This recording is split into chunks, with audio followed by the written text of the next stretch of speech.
जय हिंद, नमस्कार। कैसे हो दोस्तों आप? आशा करते हैं आप अच्छे होंगे। आज हम बात करेंगे कि यूपी पुलिस में आप अंतिम 30 दिनों में कैसे लड़ाई लड़ें जो आप निश्चित रूप से सफल हों और आप अपने जीवन का एक लक्ष्य निर्धारित कर पूरे जीवन एक आर्थिक रूप से सशक्त हो सकें। आपकी जो भी पहचान आपने नहीं बनाई है, समाज ताने दे रहा है, रिश्तेदार ताने दे रहे हैं कि तू कुछ कर नहीं पाएगा, तो बस यही अंतिम समय है, ओनली 30 दिन का, कि आप पूरे समाज को, रिश्तों को, नातों को, गांव को ये दिखा सकते हो कि मैं बहुत कुछ कर सकता हूँ, मैं कोई आवारा नहीं हूँ, सब कुछ कर सकता हूँ। तुम्हारे अंदर ये क्षमता है, ये जज्बात हैं कि तुम सब कुछ कर सकते हो। लेकिन जब मान लोगे, एक कठिन परिश्रम करोगे, कुछ करने का जुनून होगा, लक्ष्य इधर साध लोगे, तभी जीवन में कुछ कर सकते हो, अन्यथा कुछ नहीं कर सकते। ये मान लीजिए मेरी बात। आपसे बढ़ के ताकत हिम्मत किसी में नहीं। जो कुछ करना है आपने ही करना है। गरीब मध्यम वर्गीय व्यक्ति सब कुछ कर सकता है, जो वो चाहे सब कर सकता है। अब हम बात करेंगे कि पुलिस एग्ज़ाम में 30 दिन बाकी हैं, तो किस तरीके से रणनीति बनाई जाए, क्या ऐसा किया जाए कि जो ये इतनी बड़ी भीड़ है 30-40 लाख की, इसमें से एक पद अपना भी, अपनी प्रतिष्ठा, अपना मान, अपना सम्मान बचाया जा सके। जो ये समाज ताने दे रहा है इसमें कि हाँ, मैं भी एक कीचड़ का कमल हूँ, जो कीचड़ में खिल सकता हूँ और चमक सकता हूँ। तो चलिए शुरू करते हैं, कैसे रणनीति बनाएं। आपने क्या करना है अंतिम 30 दिनों में? सबसे पहले आप देखिए कि सिलेबस क्या क्या है और उस सिलेबस में क्या क्या महत्वपूर्ण क्वेश्चन बन सकते हैं।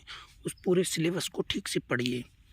पढ़ने के बाद एक दिन उसका सोर्स इकट्ठा करिए, उससे संबंधित किताब लीजिए। मान लीजिए आपको रीजनिंग लेनी है, तो रीजनिंग एक किताब ले लीजिए, ल्यूसेंट की ले लीजिए, आर.एस. यादव की ले लीजिए। ये बड़ी अच्छी किताब है। तो इनमें main topic coding, decoding, calendar, dice, blood relation, ये सब मेन टॉपिक है। इनको एक बार समझ लीजिए यूट्यूब से।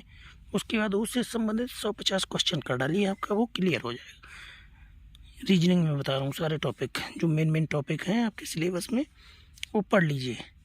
एक एक थ्योरी पढ़िए, फिर उससे संबंधित सारे क्वेश्चन लगा डालिए 3-4 घंटे बैठ के। उसके बाद वही मैथ है। मैथ में देखिए प्रॉफिट लॉस हो गया, परसेंटेज हो गया, लाभ हानि हो गया, काम समय के क्वेश्चंस हो गए, प्रोपोर्शन रेशियो हो गया। जो मेन टॉपिक हैं, जिनसे ज़्यादा क्वेश्चंस आते हैं, उनको समझ लीजिए और डट जाइए प्रैक्टिस में। उसके बाद हिंदी आ गई, सबसे ज़्यादा आपका स्कोर बढ़ाएगी हिंदी। हिंदी अच्छी से ल्यूसेंट की या किरण पब्लिकेशन की हिंदी आती है, उसको ले लीजिए और बढ़िया से उसको पढ़ लीजिए। नहीं समझ आती है, आ जाएगी समझ। मसल मेमोरी, पढ़ो लिखो, पढ़ो लिखो। उसके बाद उसको थिंक करो, आंखें बंद करो और उसको सोचो कि मैंने क्या क्या पढ़ा, क्या क्या लिखा। उसके बाद वो सारी चीज़ें आपके किताब घूम जाएगी और आप भूलोगे नहीं। याद करने की ट्रिक, सबसे पहले उस चीज़ को पढ़ना है, उसके बाद उसको लिखना है, उसके बाद किताब बंद करो, सोचो उसको। 3 स्टेप है। Learn, right, thinking. ज़िंदगी में नहीं बोलोगे, प्रैक्टिकल करके देख लेना। हिंदी ऐसे तैयार हो गई। उसके बाद जीएस की बात आती है, करंट अफेयर्स पढ़ो। कोई किताब ले लो, उत्कर्ष की उत्कर्ष क्लासेज हैं राजस्थान की, उसकी करंट अफेयर्स की किताब आती है, साल भर की किताब ले लो 2023 की। उससे क्वेश्चन मिल जाएंगे। और 24 के मेन टॉपिक जो काम हुए हैं कुछ अभी नए, जैसे राम मंदिर से रिलेटेड हो गया, मुंबई में एक पुल बना है उससे रिलेटेड हो गया, और वर्ल्ड कप से रिलेटेड हो गया, अभी जो विश्व कप हुआ था क्रिकेट का उससे रिलेटेड हो गया, कोई गेम हो रहे हैं पैरालंपिक होते हैं इस टाइप के, इनसे रिलेटेड हो गया, कोई पुरस्कार मिला है, अभी जैसे मोहम्मद शमी को कोई पुरस्कार मिला है, अर्जुन अवार्ड मिला है क्रिकेट संबंधित, इस टाइप के क्वेश्चन ये आते हैं। उसके बाद यूपी का कोई खिलाड़ी है जिसको किसी चीज़ क्षेत्र में पुरस्कार मिला है, उससे संबंधित देख लीजिए। यूपी के मिनिस्टर्स देख लीजिए, पुलिस प्रशासन में योगी ने कौन कौन सी उत्तर प्रदेश की मेन योजनाएं चल रही, वो उत्तर प्रदेश की सरकारी वेबसाइट पे जाके देख लीजिए कौन सी योजना चल रही है, उसका क्या काम है, किस चीज़ से संबंधित है, वो आप पढ़ लीजिए, उससे आपको बहुत क्वेश्चंस मिल जाएंगे। ये सारी बातें होंगी जीएस में, यही आएगा। थोड़ा जो आपका इतिहास का कालखंड दिया होगा स्वतंत्रता संग्राम, उसको पढ़ लीजिए। महात्मा गांधी हो गए, आपके भगत सिंह हो गए, मोतीलाल नेहरू, या बंगाल आंदोलन हो गया, ये सब चीज़ें 1857 क्रांति हो गई, ये पढ़ लीजिए, इनसे 1-2 क्वेश्चन मिल जाएंगे। ये चीज़ें होंगी जी इसमें। उसके बाद मेन करंट अफेयर्स पे फोकस करना है, इस ऐसे पढ़ लीजिए इनको। आप पूरा सिलेबस 5 दिन के अंदर पढ़ लोगे, उसके बाद उसको रिवाइज करना है केवल और केवल। फिर बात आती है, फिर आप ले लीजिए यूपी पुलिस के पुराने पेपर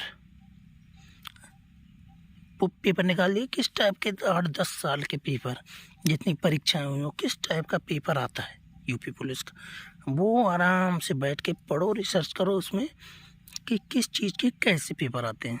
उसके बाद यूपीएसआई का पेपर लीजिए, पुलिस से संबंधित जितने पेपर हैं, चाहे कांस्टेबल हो, एसआई हो, जो भी पेपर हो, सब आप पढ़ लीजिए। प्रीवियस ईयर क्वेश्चंस, आपको पूरा अंदाज़ा हो जाएगा कि इस टाइप के क्वेश्चन आते हैं, मुझे ऐसे तैयारी करनी है। 100% रिटन में गारंटी देता हूँ, कोई भी आपको एक सीट रोकने से नहीं, लेने से नहीं रोक सकता है, ये मेरा खुद का अनुभव है।